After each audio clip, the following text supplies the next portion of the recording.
Welcome to Sib Spot. Today's Reddit stories are from IDontWorkHereLady. Story 1 is by Give Me Yuna. The Case of the Care Home Fax.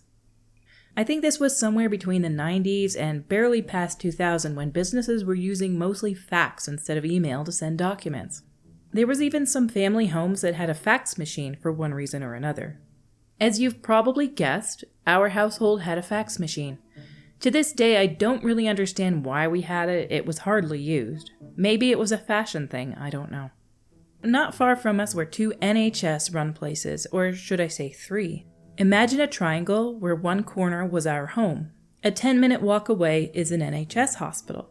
Then, a 10-minute walk away from that hospital and our home is a GP surgery with care home immediately across the road.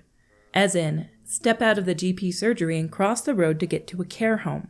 As the hospital isn't relevant in this and only gives an idea of the distances, we can ignore the hospital. The fax was in the same room as the family computer, so someone was usually in the same room. Usually my dad or myself, infrequently someone else in the family. This time, I was at the computer working on some document or other when the fax machine came to life. I thought that it must have been something for Dad, so I left to work anyway.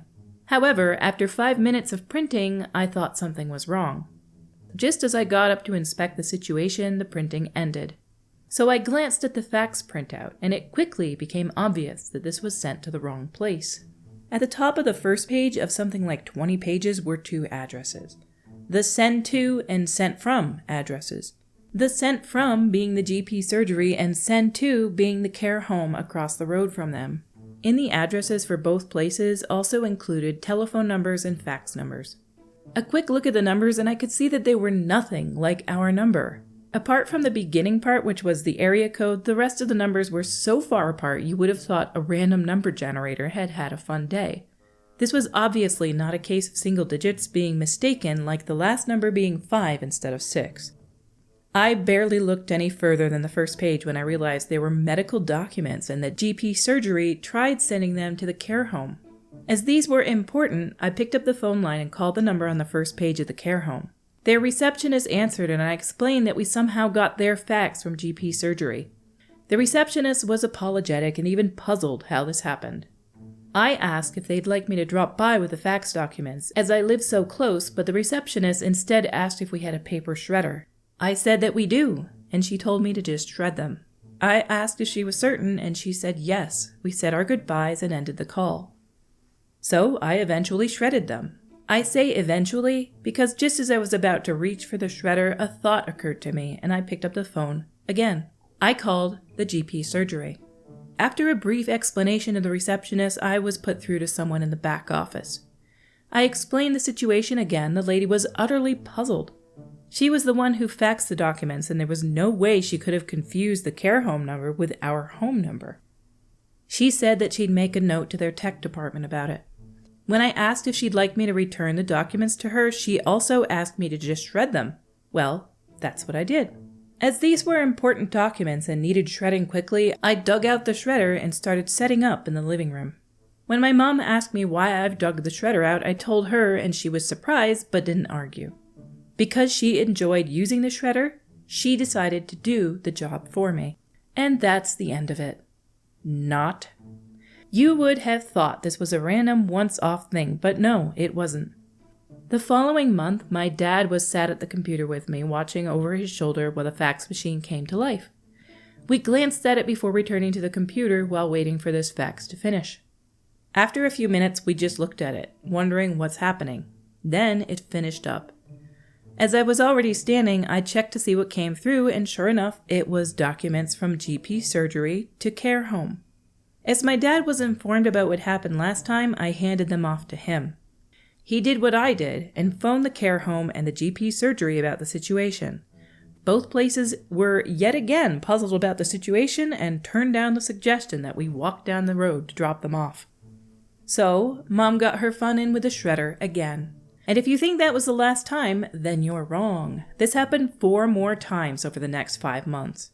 We have no idea if this problem would have continued if we had kept the fax machine. Dad disconnected it as he eventually lost use for it. None of us know why we kept getting those faxes. The care home and GP surgery kept telling us to shred them and referring the problem to their tech departments. All I can think of is that the GP surgery's machine would get a busy tone call from care home, and instead of deciding to wait and retry, it went through some sort of number generator until it settled on the first fax machine within our area code that was free. However, that seems rather far-fetched. I used to have a landline phone number. Let's say it started with 521. I used to get phone calls all the time from people who were trying to make appointments at a gastroenterology department, but my phone number started with 521 and theirs started with 512, so people would get it mixed up all the time, and they told me what they were trying to reach, and I ended up doing my research and saw that the numbers were so similar that I kept a post-it note by the phone.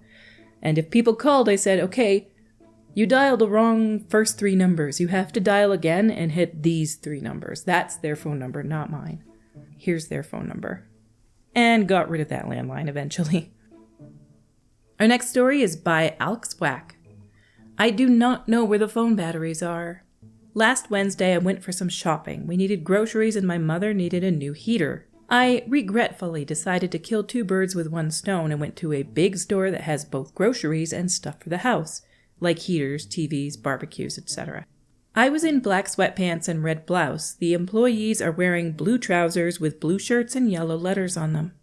I grabbed a cart and headed to the grocery section first, where I was asked 3 different times if I worked there. All were very respectful and just asked for help, which in 2 out of 3 cases I could provide. Finishing my groceries, I went to the part of the store that dealt with other things that I mentioned.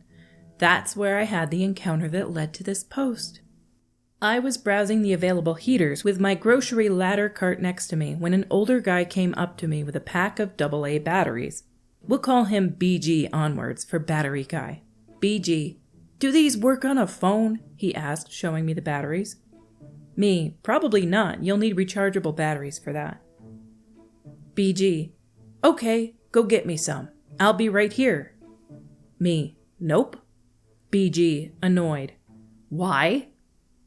Me, because A, I don't know where the batteries are, and B, even if I did, I wouldn't fetch them for you.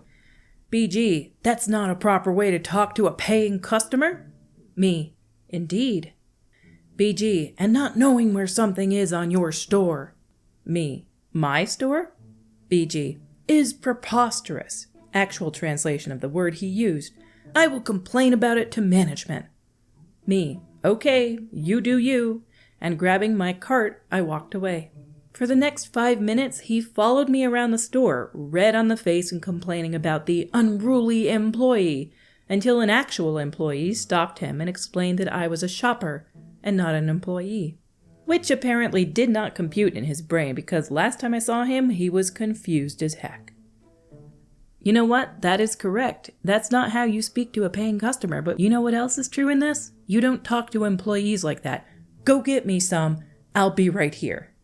Absolutely not. If this person was actually an employee, you would say, hey, could you please help me find these? I don't know where they are. You don't say, go get me some. I'll be right here. This guy is prime jerk material. Our last story is by Chachta1. She knows my boss. I've been enjoying these posts for a couple of months now and finally decided to join up and post a few of my own experiences. And boy, do I have a few. I'm an old guy, so we'll start with, hopefully, a short story. Like I said, I'm new at this, so don't flame me too much. Cast is M, me, K, Karen, OM, owner or manager.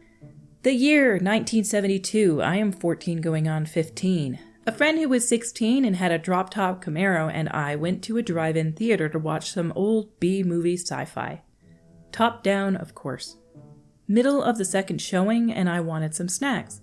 My friend told me what he wanted, so I headed in the direction of the snack bar. About halfway there, I walked by a car with a man and a woman in it. As I started by the woman, Kay, in a nasally voice, said, "Hey kid, here!" I knew immediately she was talking to me. She leaned out of the window and said, "Get me 2 large popcorns, 2 large Cokes, and a box of Milk Duds." Many moons ago, so I can't remember exactly what it all was that she wanted. I looked at her, taking note of her disheveled beehive hairdo, and just kept walking. I kept my head down and tried to ignore her as she instantly went full-on Karen mode and started screaming at me. I heard the man say, "Kay, don't." But her screaming drowned out whatever else he was trying to say. Then I heard a car door slam, and in the next instant I felt claws in my arm near the elbow as she grabbed me and pulled me around, screaming about how she knew my boss. I jerked my arm away from her and told her to go get her own stuff. Then I turned and started walking again, only a little faster. That's when I felt something hit me in the back, nearly knocking me down. She had picked up an empty beer bottle and threw it at me. She started towards me again, and telling me how she wanted to talk to my boss and would get me fired. She had a real motor mouth going and followed me into the snack bar, still screaming at me. As we entered, she pushed past me and demanded to one of the people behind the counter to speak to my boss while pointing her finger at me. The lady behind the counter that she made her demand of just so happened to be the owner or manager. OM looked at me, then at Kay and said, "Ma'am, he doesn't work here." Kay, "What?" That was my cue to tell what happened. While I was talking, a guy walked in, listened for a minute, and said that he had seen the whole thing as we went by his car, and every bit of what I said was the truth. The owner stepped to a door in the back room where the Canon projector was, spoke in a low tone, and a very big guy stepped out. The owner then told Karen that she'd better get back in her car and leave. Karen started to protest, but she shut herself down when the big guy stepped out from behind the counter and towered over her. He followed her to her car as they drove off. By the way, the owner had never seen Karen before or since. A month later, I got a job working at that very same drive-in. She must have been on something, because how do you become an adult in your life? By thinking that you can physically abuse or assault somebody like that. Throw an empty beer bottle at the back of them, and grab them with nails on and claw their arm? That woman is either insane or on drugs. Neither is acceptable for this treatment. Down in the comments by Knucklehead I Am. By rights, Kay should have been arrested for assault. If that bottle had hit you in the head, it could have done some damage. She's lucky they didn't just kick her out. Edit. To those who are saying it wouldn't have happened back in '72, I do know this. I just said that Kay should have been arrested. Just wishful thinking. No more than that. I know karma is unreliable at best.